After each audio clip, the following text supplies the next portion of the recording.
अस्सलाम वालेकुम फ्रेंड्स।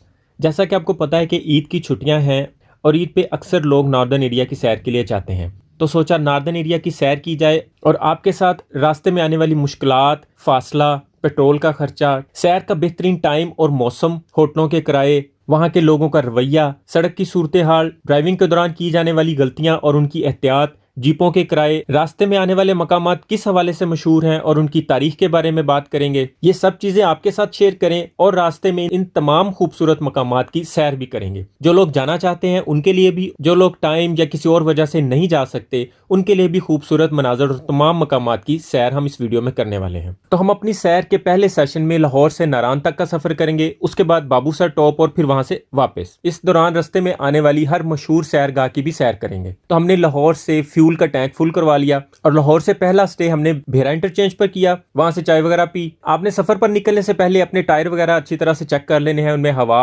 और उनके पंक्चर वगैरह चेक करवा लेने हैं, वरना मोटरवे के जितने पॉइंट्स हैं वहां पे आपके साथ किसी किस्म का भी फ्रॉड हो सकता है। हमारे साथ भी इसी तरह हुआ। हवा भरने वाले ने साथ वाली गाड़ी में हवा भरते हुए हमारे टायर की नलकी को लीक कर दिया और उसके बाद नलकी नई डालने के उसने ठीक ठाक पैसे चार्ज कर लिए। मोटरवे के बारे में भी बताता चलूं, मोटरवे पे 3 ट्रैक होते हैं। हमें अपनी स्पीड लिमिट को फॉलो करते हुए सेंटर वाली लेन में ड्राइव करना होती है। लेफ्ट वाली लेन हैवी व्हीकल के लिए होती है और राइट वाली लेन सिर्फ ओवरटेकिंग के लिए होती है। तो मोटरवे पे ड्राइव करते वक्त इन चीजों का ख्याल लाजमी कर लें। और जैसे ही आपके कान बंद होने लगे तो समझ लें कि आप कलर कहार की चढ़ाई पर चढ़ना शुरू हो गए। हमें रात कलर कहार एक दोस्त के फार्म हाउस पर स्टे करना था ताकि हम नॉर्दर्न एरिया का सफर दिन के उजाले में तय कर सकें। कलर कहार से जैसे ही हम मोटरवे के लिए दोबारा निकलते हैं तो रास्ते में हमें वो जंगल भी नजर आता है जहां डोली ने टिकटॉक बनाने की खातिर आग लगाई थी और ये सारे का सारा जंगल तबाह कर दिया था। मोटरवे से हम इस्लामाबाद को क्रॉस करते हुए हसन अब्दाल से टर्न होकर हजारा मोटरवे पे आ जाएंगे। लंबा सफर करने के लिए कुछ टिप्स हैं, हम उन पर भी बात कर लेते हैं। मोटरवे कोई भी हो, आपने अपनी नींद को पूरी करने के बाद ही सफर करना है मोटरवे पे। मोटरवे एक ऐसा रोड होता है जहाँ पे इतनी पीसफुल ड्राइव होती है कि आपको नींद आना शुरू हो जाती है। इसके लिए कुछ टिप्स होते हैं कि अपने माइंड को हर वक्त हाजिर रखें। आप आमतौर पे आपने सुना होगा कि कुछ लोग कहते हैं कि सॉन्ग लगा दें या कोई मूवी लगा दें या सॉन्ग लगा दें तो आपको नींद नहीं आएगी। ये मिसकंसेप्शन है कि आप सॉन्ग लगा देंगे तो आपको नींद नहीं आएगी। सॉन्ग बल्कि लोरी का काम करता है और सॉन्ग लगाएंगे तो आपको ज्यादा नींद आएगी। इसका बेस्ट वे ये है कि एक फर्स्ट ऑफ ऑल तो आप शाम के बाद सफर नहीं करें, इस साइड का रात का सफर नहीं करें क्योंकि नींद रात को ज्यादा आती है। दूसरा ये कि आपके साथ फैमिली है या दोस्त हैं तो आप उनसे बातें करें, उनसे किसी ना किसी टॉपिक पे बातें करें। आपको नींद हमेशा उस वक्त आती है जब आपका माइंड सोता है। अगर आपका माइंड जाग रहा है तो आप कभी नहीं सोएंगे, इसलिए अपने माइंड को जगा के रखेंगे तो आप बिल्कुल भी नहीं सो पाएंगे। अगर आप नॉर्दर्न एरिया की तरफ सफर करने लगे हैं तो आपको उससे एक दिन पहले तैयारी करने की बजाय उससे 2 दिन पहले अपने बैग तैयार कर लेना है। जिस दिन आपने टूर के लिए निकलना है उससे पिछले दिन आपने अपनी नींद पूरी करनी है। इन केस आप नींद पूरी नहीं कर पाए और आपको सफर करना जरूरी है और अगर आपके पास जीटी रोड की चॉइस है तो फिर आप मोटरवे की बजाय जीटी रोड को चूज करें, वो ज्यादा बेहतर है क्योंकि जीटी रोड में आपका माइंड जागता रहेगा, मीन्स आप भी जागते रहेंगे। हजारा मोटरवे का सफर नहायत खूबसूरत है। इसमें हमें 2 टनल्स में से भी गुजर कर जाना पड़ता है।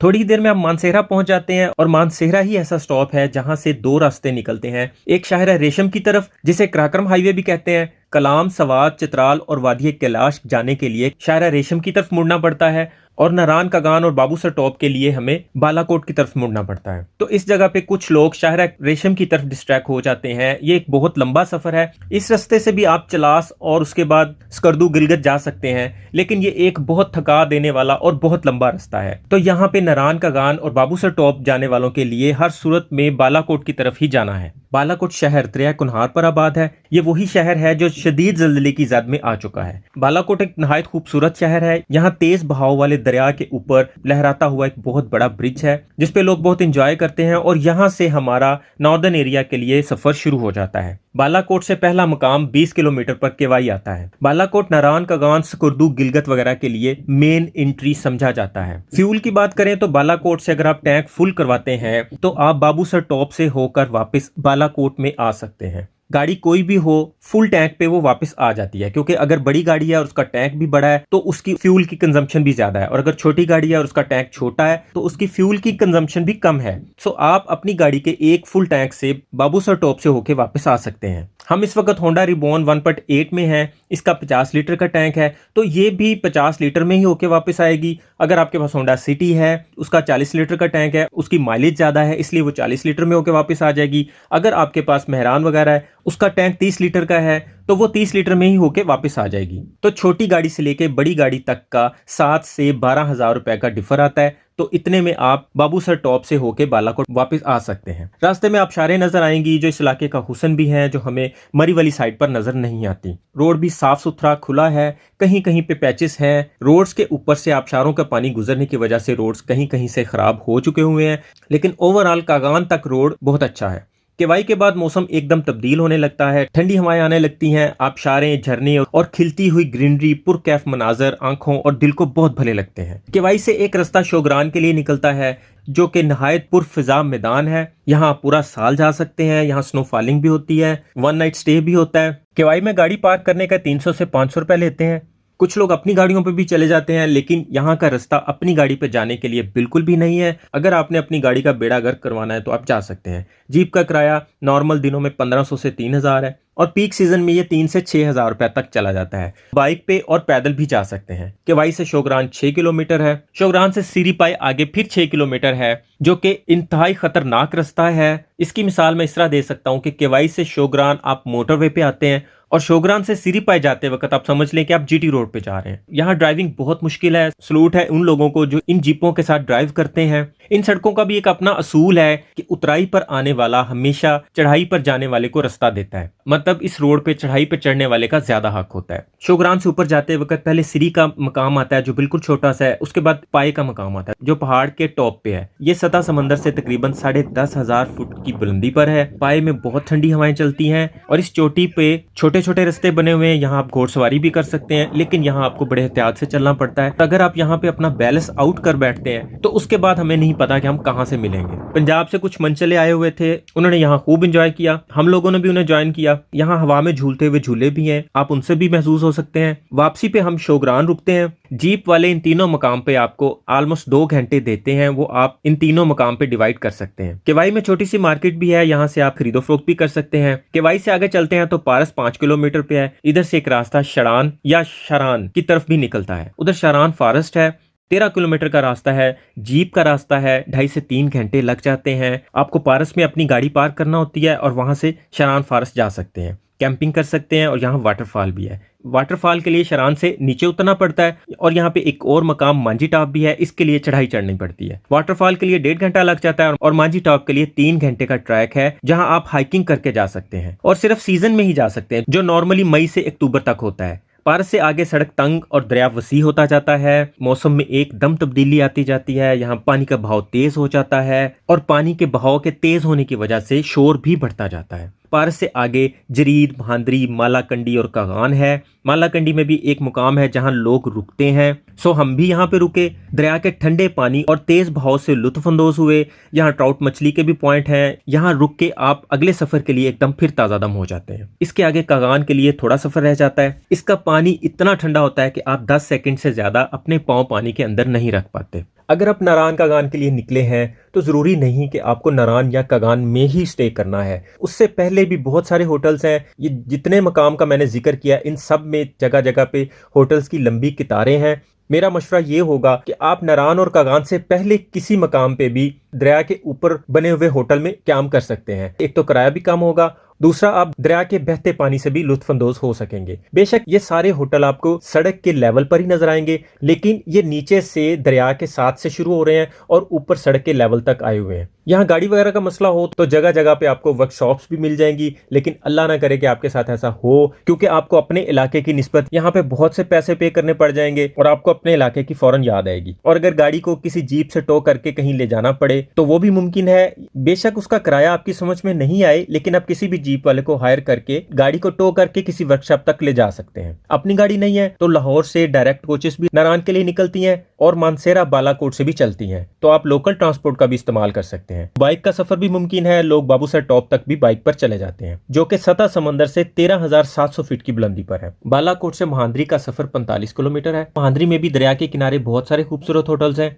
यहाँ से आप हर तरह की शॉपिंग भी कर सकते हैं। इन होटल्स का किराया भी बहुत माकूल होता है, सीजन में 3 से 4 हजार, लेकिन आउट ऑफ सीजन ये 1500 से 2000 तक आपको अच्छा रूम मिल जाता है। साथ में आपको एक टिप भी देता चलूं कि अगर आपने अपने टूर को सही मामले में एंजॉय करना है तो कम से कम इस इलाके में रात के वक्त सफर बिल्कुल नहीं करें। बेशक इस इलाके की खूबसूरती इसके सफर में है, तो अगर आप रात के वक्त सफर करेंगे इस इलाके की खूबसूरती को मिस कर देंगे। आप रास्ते में आती आबशारे, नदी, नाले, दरिया का बहाव, मुख्तलिफ रंगों के पहाड़ और उन पे सब्जा, इन सारी चीजों को मिस कर देंगे। इसके अलावा चूंकि हम इन रोड्स पे यूज टू नहीं होते, इसलिए इन रोड्स का भी ज्यादा आइडिया नहीं होता कि कहाँ पे खड्डे हैं, कहाँ पे साफ है, किस तरह के मोड़ है। सो दिन के वक्त विजिबिलिटी ज्यादा होती है, इसलिए भी दिन के वक्त सफर करना ज्यादा बेहतर है। और तीसरी बात कि इन इलाकों में किसी भी वक्त लैंडस्लाइडिंग का भी खतरा होता है, इसलिए दिन के वक्त आप इन सारे मामलात को अच्छे से देख सकेंगे। बेशक हादसा होना हो तो वो दिन के वक्त भी हो सकता है, लेकिन दिन के वक्त आप उसको ज्यादा बेहतर तरीके से मैनेज कर पाएंगे। बालाकोट से महांद्री का सफर 45 किलोमीटर बनता है और दर्रा मनव्वर कली इससे तकरीबन 31 किलोमीटर पर है। यह भी बहुत खूबसूरत और पुरफजा मकाम है। और यहाँ से आगे आंसू झील 8 किलोमीटर पे है। कहा जाता है कि इस झील के ऊपर से एक दफा कुछ लोग जहाज में गुजर रहे थे, उन्होंने नीचे देखा तो इस झील का नक्शा आंसू के कतरे की तरह दिखाई दिया, तब से इसका नाम आंसू झील रख दिया गया। कागान की बात करें तो यह सतह समंदर से तकरीबन 7500 फीट बुलंद है। बालाकोट से कागान का फासला 757 किलोमीटर है, जो कि 3 से 4 घंटे में तय होता है। कागान एक कस्बा है, इसकी आबादी भी काफ़ी है। कागान में सदात, सवाती, कश्मीरी, पंजाबी और कोहस्तानी नस्ल के लोग आबाद हैं और आमतौर पर हिंदको जुबान बोली जाती है। और दरियाए कुनहार पर वाक़या ये कस्बा खूबसूरती में अपनी मिसाल आप है और यहाँ पर ज़रूरियात ज़िंदगी की तमाम अशिया मौजूद हैं और यहाँ की ऊन से बनी शालें और कंबल बहुत मशहूर हैं। यहाँ petrol, diesel, gas, bakery, general store, bank वगैरह सब कुछ मिल जाता है। कागान में बिजली पैदा करने वाला एक माइक्रो हाइड्रो पावर प्लांट भी लगा हुआ है। और अगर आप लंबे सफर की वजह से थक चुके हैं या आप कागान में शाम के वक्त पहुंचे हैं तो नरान में जाने की गलती बिल्कुल भी नहीं करें, क्योंकि नरान से कागान तक का फासला सुक्की किनारी डैम बनने की वजह से बहुत लंबा और कठिन है। आप कागान में रुकने को तरजीह दें और दिन के उजाले में कागान से नरान तक का सफर करें तो ज्यादा बेहतर है। जिसमें एक फायदा यह भी है कि आप सुक्की किनारी डैम की तामीर होती हुई भी देख सकेंगे, जो पिछले 3-4 सालों से ज़ेर तामीर है और अब ये तामीर के आखिरी मराहल में है। 2023 या 24 तक इसके मुकम्मल होने की उम्मीद है। इसके अलावा सड़क की हालत बहुत ही खराब है। मेरा मशवरा है कि शाम के बाद कागान से आगे नारान का सफर बिल्कुल ना करें, वरना सारे सफर का मजा खराब हो जाएगा। हो सकता है कुछ दिन में कागान डेवलपिंग अथॉरिटी इस सड़क में बेहतरी ले आए, लेकिन अभी इसकी हालत बहुत खराब है। सफर लंबा होता है, इसलिए आपको शेड्यूल बनाना पड़ेगा। कुछ को जाते वक्त शेड्यूल में रखें, कुछ को वापसी पे शेड्यूल में रख लें। अगर आप पंजाब, लाहौर, कराची से आए हैं तो बालाकोट में आके रुकें और यहाँ से अले सुबह निकलें, ताकि रास्ते के सारे मनाजर से आप लुत्फानंदोज हो सकें। सिर्फ गूगल मैप पे ना रहें, खराब रोड की कंडीशन को जहन में रख के सफर करें, क्योंकि रास्ते में बहुत सारी जगह ऐसी भी आती हैं जहाँ पे आपको 5 से 10 की स्पीड पे जाना पड़ता है। आपको रास्ते में टेम्परेरी ट्रैक्स भी चेंज करने पड़ेंगे, उसकी वजह से सफर किलोमीटर के हिसाब से भी लंबा हो जाता है। इस एरिया में रोड ज्यादा देर तक सही रह भी नहीं सकती, क्योंकि ग्लेशियर पिघलने की वजह से सड़क के ऊपर से मतवातर पानी गुजरता है, जिसकी वजह से सड़क डैमेज हो जाती है और बहुत दफा गाड़ी नीचे से लगती भी है। इसलिए इन रोड्स पे गाड़ी बहुत एहतियात से चलानी पड़ती है। अगर आप रास्तों को एंजॉय करते जाएं तो बालाकोट से नारान तक के सफर में 5 घंटे से ज्यादा लग जाते हैं। हम भी रास्ते एंजॉय करते आए। दरिया के किनारे एक जगह पे रुक के हमने खुद खाना भी बनाया और बहुत एंजॉय किया। एक चीज आपको यहाँ बताता चलूं कि आप जब भी निकले तो अपनी गाड़ी में ज्यादा सामान भर के ना निकलें। गाड़ी से बार बार सामान बाहर निकालना और उसको बाद में दोबारा फिट करना सफर के मजे को खराब कर सकता है। नारान से लालाजार का फासला 18 किलोमीटर है। झील सैफुल मुल्क का फासला 9 किलोमीटर है। नारान से दूधी पतसड़ का फासला 60 किलोमीटर है। नारान से लालूसर झील का फासला 52 किलोमीटर है। नारान से बाबूसर टोक का फासला 73 किलोमीटर है। नारान भी मरी की माल रोड की तरह एक पॉइंट बन चुका है। यहाँ ज्यादातर आपको होटल और रेस्टोरेंट मिलेंगे। नारान एक ऐसा पॉइंट बन चुका है जहां हम आके स्टे करते हैं और फिर इससे आगे हम जीपों वगैरह से मुख्तलिफ इलाकों की सैर करते हैं। इसके अलावा इस जगह पे देखने के लिए कुछ नहीं है। समझ लें कि नारान एक बेस कैंप है, यहाँ सिर्फ रात बसर करने के लिए रुकते हैं और फिर यहाँ से आगे जीपों वगैरह के जरिए मुख्तलिफ इलाकों की सैर के लिए जाया जा सकता है। या तो यहाँ बिल्कुल सुबह सुबह पहुंचे और झील सैफुल मुलूक या किसी और इलाके की सैर कर लें। अपने सफर का शेड्यूल ऐसा बनाएं जिसमें आप सेम डे में झील सैफुल मुलूक या किसी और जगह की सैर कर सकें, और या फिर आप यहाँ पर शाम के टाइम पहुंचे ताकि आप रेस्ट कर सकें और फिर नेक्स्ट डे आप किसी भी जगह की सैर के लिए निकल सकें। यहाँ 5 बजे के बाद सफर बिल्कुल ना करें। सूबाई इंतजामिया भी यहाँ शाम 5 बजे के बाद सैफल मलूक, बाबू सर टॉप और बाकी झीलों वगैरह पर जाने से मना करती है। सैफल मलूक के लिए जीप का किराया 2500 से 4500 रुपए तक सीजन के लिहाज से होता है। अब पेट्रोल महंगा हो गया है तो अब इसमें 500 से 1000 रुपए का इजाफा हो चुका है। ड्राइवर से पूछने पर पता चला कि इन्हें हर 6 माह बाद गाड़ी के टायर बिल्कुल नए चेंज करवाने पड़ते हैं और इसके शॉक्स जो 4 से 5000 रुपए में आते हैं वो भी हमें हर 6 माह बाद नए ही चेंज करवाने पड़ते हैं। ये जीपों की बहुत केयर करते हैं, बहुत खूबसूरत कलर करवाते हैं। अगर आप इन जीपों में ज्यादा एंजॉय करना चाहते हैं तो ड्राइवर को कह के आप इनके साइडों से ब्लाइंडर उतरवा के ओपन जीप में बैठ सकते हैं। यहाँ पे मैं एक बात लाजमी बताता जाऊं, अगर आप आर्थोपेडिक पेशेंट हैं तो झील सैफल मलूक, शोगरान या सिरी पाए का सफर बिल्कुल नहीं करें। बच्चों और ज्यादा उम्र के लोगों के लिए भी बड़े एहतियात से करने वाला सफर है। नारान से बाबू सर टॉप के लिए भी 6 से 7 हजार में गाड़ी मिल जाती थी, अब उसमें भी 500 से 1000 का फर्क पड़ गया हुआ है। यहाँ की सैर के लिए बेहतरीन माह अगस्त, सितंबर और अक्टूबर हैं। इनमें मुनासिब किराए होते हैं, रश भी ज्यादा नहीं होता। पीक सीजन मई, जून, जुलाई होते हैं क्योंकि स्कूलों की छुट्टियां भी होती हैं और गर्मी का जोर भी बढ़ चुका होता है, इसलिए लोग इस एरिया का रुख करते हैं, जिसकी वजह से होटलों, जीपों, घोड़ों वगैरह के किराए दुगने हो जाते हैं। झील सैफल मलूक के बारे में कहा जाता है कि यहाँ शाम के बाद परियां उतरती हैं, तो अगर यहाँ शाम 5 बजे के बाद आए तो पता चलेगा कि इस बात में कितनी हकीकत है। इस दफा ज्यादा बर्फ नहीं पड़ी, इसलिए आपको सिवाय बाबू सर टॉप के पूरे रास्ते में कहीं बर्फ नजर नहीं आएगी। नारान इस्लामाबाद से तकरीबन 290 किलोमीटर है और बालाकोट से यहाँ आने तक 5 से 6 घंटे लग ही जाते हैं। नारान एक मुकम्मल मार्केट बन चुकी है। यहाँ पेट्रोल पंप, बेकरी, किराना, जनरल स्टोर, मेडिकल स्टोर, सब्जी फ्रूट की दुकानें, गैस सिलेंडर रिफिलिंग की शॉप्स, कपड़े, dry fruit, ice cream, coffee shops वगैरह सब कुछ मिल जाता है। अगर नारान आए तो राफ्टिंग को बिल्कुल भी मिस नहीं करें। नारान से तकरीबन 3 किलोमीटर के फासले पर राफ्टिंग पॉइंट है। ये 1 किलोमीटर से लेके 20 किलोमीटर तक की राइड देते हैं। नॉर्मल राइड का किराया इस वक्त 700 रुपए है। सीजन में ये अप डाउन हो सकता है। 15 साल से कम उम्र को इजाजत नहीं होती। इसमें आपको एक गाइड दिया जाता है जो राफ्टिंग से पहले इसकी क्लास देता है, उसके बाद ये आपको रास्ते में गाइड करता है। राफ्टिंग बोट में एक बंदा सिर्फ वीडियो और पिक्चर्स बना सकता है, बाकी लोग मोबाइल नहीं ले जा सकते। आपको अपने मोबाइल अपनी गाड़ी में रख के जाने पड़ते हैं, आपके जूते भी भीग जाते हैं। बहुत मजे की राइड होती है, जबरदस्त एडवेंचर है। राफ्टिंग के पॉइंट्स पर आप रुक के सिर्फ देखकर एंजॉय भी कर सकते हैं। पेट्रोल की बात करें तो बड़ी गाड़ी में लाहौर से बाबू सर टॉप तक के सफर के लिए 200 लीटर पेट्रोल लग जाता है।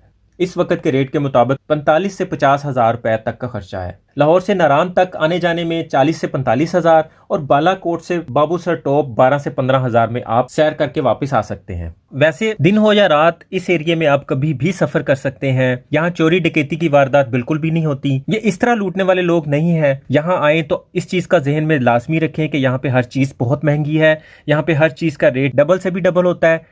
खाने की बात करें तो इन इलाकों के खाने बहुत महंगे होने के साथ साथ बिल्कुल भी टेस्टी नहीं होते। यहाँ पे रोटी 30 रुपए से लेके 70 रुपए 80 रुपए तक आपको एक रोटी भी मिलेगी। चाय के कप भी यहाँ पे स्पेशल किस्म के होते हैं। दिखने में वो एक नॉर्मल कप लगेगा, लेकिन उसमें चाय इतनी होगी कि एक कप पूरा करने के लिए आपको वो 4 कप चाय पीनी पड़ेगी। होटलों में वाईफाई का तो कहा होता है, लेकिन सिर्फ 2 MB का वाईफाई लगवाया होता है जो बिल्कुल भी नहीं चलता। इसके साथ साथ गर्म पानी का वादा भी पूरा नहीं कर पाते। और अगर आप पीक सीजन में नहीं गए हुए तो वो होटलों के खर्चे पूरे करने के लिए होटल की लाइट भी ऑफ कर देते हैं। ड्राई फ्रूट का पंजाब का और यहाँ का बिल्कुल भी कोई फर्क नहीं होता, वो भी सेम रेट पे मिलता है। रास्ता पूछने पे आपको ठीक वाला रास्ता बताने वाला भी कोई नहीं मिलेगा। और अनफॉर्चुनेटली यहाँ के लोगों का रवैया भी आपके साथ कुछ इतना अच्छा नहीं होता, क्योंकि इन्होंने बहुत महंगे दामों पे होटल्स और दुकानें वगैरह ठेके पे ली होती हैं, तो इन्होंने वो सब कुछ टूरिस्ट की जेब से निकाल के मैनेज करना होता है। सो अगर आप इन इलाकों में जाएं तो इस चीज को लाजमी मद्देनजर रखें, दूसरे लफ्जों में अपनी जेब को भर के जाएं। नारान से बाबू सर टॉप जाने के लिए आपको बहुत सी चढ़ाई चढ़नी पड़ती है। ये जस्ट एक पहाड़ की चोटी है, इसमें कोई पिकनिक पॉइंट नहीं है। यहाँ सारा साल बर्फ रहती है और इसके मौसम का कुछ पता नहीं होता, साल के किसी महीने में भी बर्फबारी हो सकती है। और अगर आपको यहाँ से गिलगित स्कर्दू का सफर करना है तो उसके लिए आपको बाबू सर टॉप की 13,700 फुट की बुलंदी से एकदम सांप की तरह बल खाती रोड्स के जरिए तकरीबन 4,000 फुट की बुलंदी पर चलास के मकाम पर आना पड़ता है। तो समझ लें कि आपको नारान से एकदम चढ़ाई चढ़नी पड़ती है और फिर बाबूसर टॉप से तकरीबन 9500 फुट एकदम नीचे उतराई उतरनी पड़ती है। यहाँ पे आपको गाड़ी के छोटे गियर इस्तेमाल करने पड़ते हैं। एकदम से इतनी उतराई और सांप की तरह बल खाती रोड ड्राइवर के होश भी उड़ा देती है। बाबूसर टॉप पे पहुंच के एक दो चीजों का ख्याल लाजमी रखना है। यहाँ ऑक्सीजन की कमी होती है, इसलिए यहाँ आपको भागना नहीं है, वरना आपको सांस भी चढ़ सकता है। हमने इस बात को नजरअंदाज करते हुए यहाँ पे एंजॉय भी किया, जिसका बाद में एहसास भी हुआ। बाबूसर टॉप पे अगर आपकी गाड़ी तंग करे तो गाड़ी का एयर फिल्टर निकाल दें, क्योंकि यहाँ पे ऑक्सीजन कम होती है और डस्ट की भी फिक्र नहीं होती, इसलिए आप गाड़ी का एयर फिल्टर निकाल दें। इससे गाड़ी ठीक चलने लगेगी। और जैसे ही आप बाबूसर टॉप से नीचे उतरने लगे तो फिल्टर दोबारा लगा दें। एक चीज और आपने नोट की होगी कि इन इलाकों में पिक्चर्स बहुत अच्छी आती हैं, तो वो भी सिर्फ इसी वजह से कि इन इलाकों में फिजा में डस्ट के पार्टिकल्स नहीं होते, जिसकी वजह से पिक्चर्स बहुत शार्प और क्लियर बनती हैं। और इन इलाकों में आप जितनी देर भी गुजार के जाते हैं, आप साफ और शफाफ ऑक्सीजन ले रहे होते हैं। हो सकता है आपको गाड़ी में मौसम का अंदाजा ना हो। गाड़ी से निकलने से पहले जर्सी स्वेटर लाजमी पहन लें, क्योंकि यहाँ का मौसम साल के 12 महीने ठंडा ही रहता है। इस बल खाती रोड को दुनिया का 8वां अजूबा भी माना जाता है। चलास में आपको एकदम गर्मी लगने लगती है और चलास ही ऐसा मकाम है जहां से ये सड़क शाहरा कराक्रम के साथ जा मिलती है और फिर यहां से ही आपका स्कर्दू गिलगित के लिए अगला सफर शाहरा कराक्रम पर शुरू हो जाता है। इससे आगे का सफर अगली वीडियो में करेंगे। उम्मीद है आज का हमारा ये सफर आपने एंजॉय किया होगा। मिलते हैं नेक्स्ट वीडियो में। अपना और अपनों का ख्याल रखिएगा। बहुत बहुत शुक्रिया। अल्लाह हाफिज।